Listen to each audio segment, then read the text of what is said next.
আসসালামু আলাইকুম গাইজ, কেমন আছেন সবাই? আশা করি সকলে ভালো আছেন।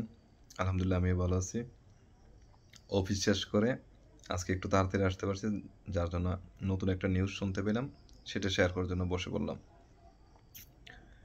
শাকিব খানের রোজার ঈদের মানে ঈদ উল ফিতরের কোন মুভি যার টাইটেল আসবে, ওই নিউজটা আপনাদের সাথে শেয়ার করার জন্য চলে আসলাম আর্টিস্ট জোন থেকে। আমি জাকারিয়া। হ্যাঁ গাইজ, আমাদের সামনে হয়তো সামনে এই মাসের শেষ দিক দিয়া নয়তো সামনের মাসের প্রথম দিক দিয়া অফিসিয়ালিভাবে শাকিব খানের পরবর্তী ছবির নাম ঘোষণা আসতে চলছে।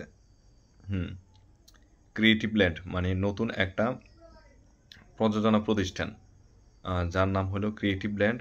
তারা অফিসিয়ালি শাকিব খানকে নিয়ে যে মুভিটা করতে চলছে, ওই যে কালা জাহাঙ্গীর, ঢাকার 1990 সালের ঘটনার উপর যে মুভিটা হইব, কালা জাহাঙ্গীরের ক্যারেক্টারের উপর, যেটা আমাদের মেগাস্টার শাকিব খান মূল চরিত্রে থাকবে। ওইটার নাম কি হইব অফিসিয়ালি ঘোষণা আসবে আগামী মাসে অথবা এই মাসের শেষ দিক দিয়া। এটা প্রযোজনা প্রতিষ্ঠান ক্রিয়েটিভ ল্যান্ড জানাইছে। সরি গেস,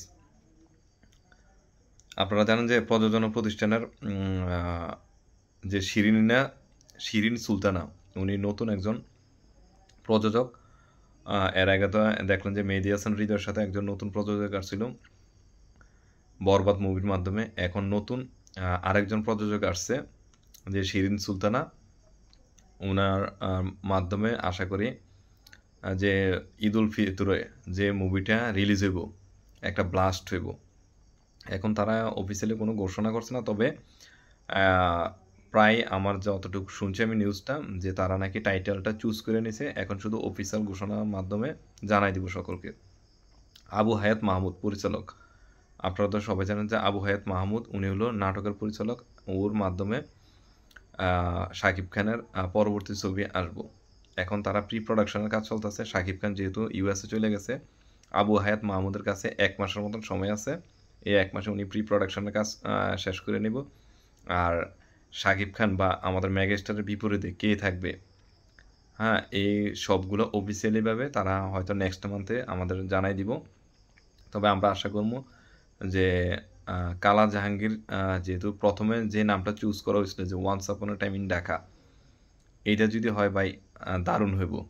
আর যদি অন্য কোনো নাম হয় তাহলে অবশ্যই যেন ছোট কোনো নাম হয়, কারণ সকল সাকিবান বা আমরা যেন বলতে পারি যে হ্যাঁ কোন ছবিটা দেখতে গেছে বা কোন মুভিটা দেখতে গেছে, যে অমুক মুভিটা।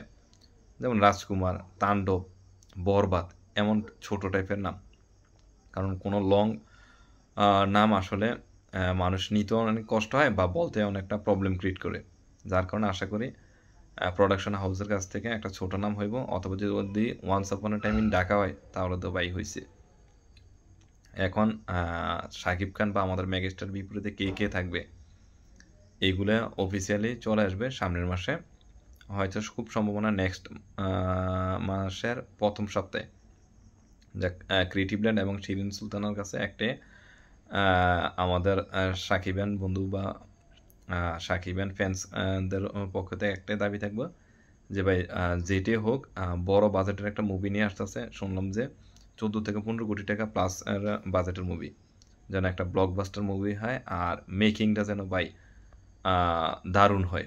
কারণ বরবাদ আর মেকিং সবার কাছে ভালো লাগছে, বরবাদকেও যেন ছাপিয়ে যেতে পারে নেক্সট মুভিটা শাকিব খানের। যে যেটার নাম হতে পারে, খুব সম্ভাবনা হতে পারে once upon A time in Mumbai. যেহেতু এখন অফিসিয়ালি কোনো ঘোষণা আসে নাই, আমরা কিছুদিনের জন্য ওয়েট করি। তো গাইজ, আপনারা পাশে থাকবেন চ্যানেলটির। নেক্সট আরেকটা ভিডিও নিয়ে চলে আসবো, কোনো একটা নিউজ পেলে আপনাদের কাছে অবশ্যই শেয়ার করবো। পাশে থাকবেন, সকলে ভালো থাকবেন। আল্লাহ হাফিজ।